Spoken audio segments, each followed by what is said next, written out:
Pernah kebayang nggak ada satu kebohongan yang bisa bertahan selama 30 tahun? Dikubur rapat-rapat pakai uang dan rasa takut.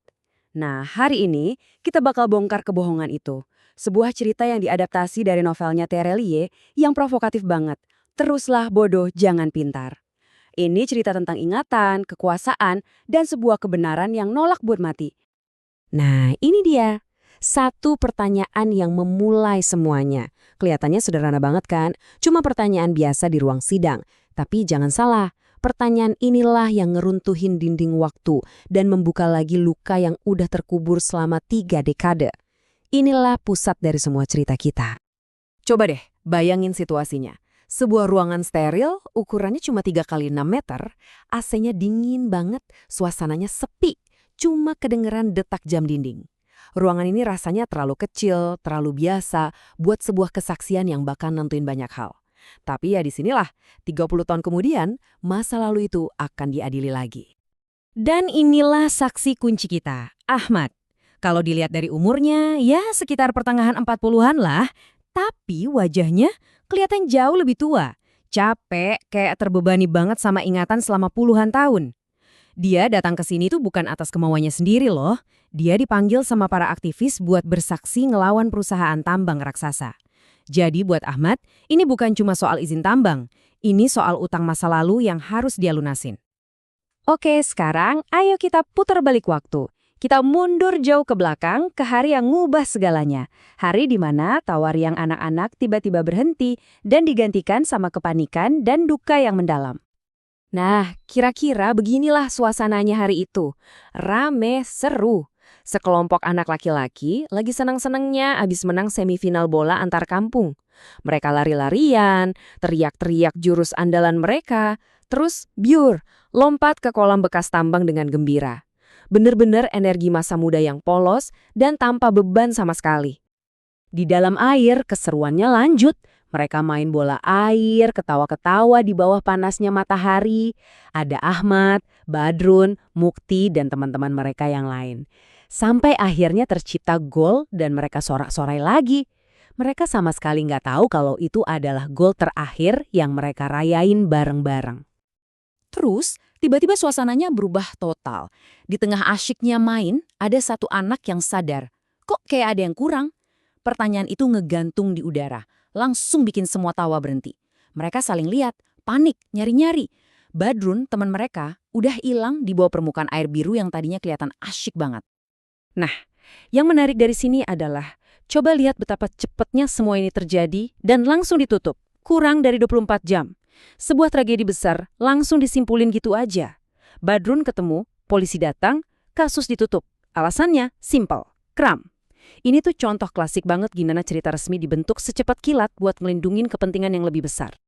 Dan bener aja, ada kekuatan besar yang bergerak cepat di belakang layar. Keluarga Liem, pemilik tambang itu, sama sekali nggak buang waktu. Mereka harus pastiin narasi kecelakaan ini jadi satu-satunya kebenaran yang didengar semua orang, dan semua suara lain yang mungkin muncul harus dibungkam. Lihat deh, betapa rapi dan sistematisnya cara mereka bekerja. Ini bukan sekedar uang sogokan biasa. Ini tuh udah kayak cetak biru operasi kekuasaan. Pertama, kasih amplop tebel ke semua pihak penting.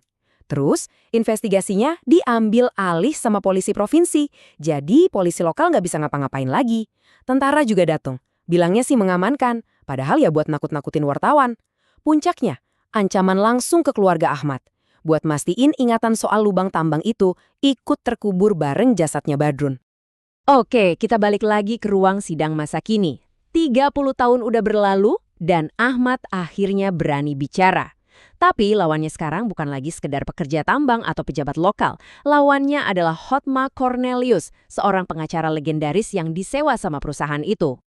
Keren ya kedengarannya? Inilah filosofi seorang Hotma Cornelius. Dia dikenal sebagai pengacara paling ditakuti. Jagoannya orang-orang berkuasa. Buat dia, hukum itu bukan soal keadilan, tapi sebuah arena di mana kebenaran itu bisa dinegosiasikan atau bahkan diciptakan demi kliennya dengan cara muter balikin proses hukum. Jadi, strategi utama Hotma tuh simple. Dia meremehkan seluruh kesaksian Ahmad. Dia ngegambarin cerita Ahmad ini cuma kayak drama telenovela yang nggak relevan. Dia misahin tragedi masa lalu itu sama kliennya sekarang, sebuah korporasi internasional yang kelihatannya bersih. Menurut dia, cerita Ahmad itu isinya cuma emosi, nggak ada bukti hukumnya sama sekali. Nah, tepat pas para aktivis udah ngerasa kesaksian Ahmad ini cukup kuat, Hotma ngeluarin senjata pamungkasnya. Dia belum selesai. Dia minta izin buat manggil saksinya sendiri, seseorang yang juga ada di sana pas hari nahas itu. Bisa bayangin nggak gimana kagetnya Ahmad? Mukti, sahabatnya sendiri, orang yang ikut main bola dan lompat ke kolam bareng dia hari itu. Seseorang yang udah bertahun-tahun nggak dia temui, sekarang jalan masuk ke ruang sidang sebagai saksi dari pihak lawan. Dan inilah momen yang hancurin segalanya. Mukti, di bawah sumpah, ngasih kesaksian yang 180 derajat beda dari kebenaran. Dia nggak cuma nyangkal bahayanya lubang tambang itu. Dia malah nuduh sahabatnya sendiri sebagai penyebab kematian Badrun. Ruang sidang langsung kacau balau. Ahmad lompat dari kursinya, teriak karena nggak percaya. Dunia Ahmad runtuh dalam sekejap. Pengkhianatan ini dalam banget, nggak terduga, dan datang dari orang yang udah dia anggap kayak saudara sendiri.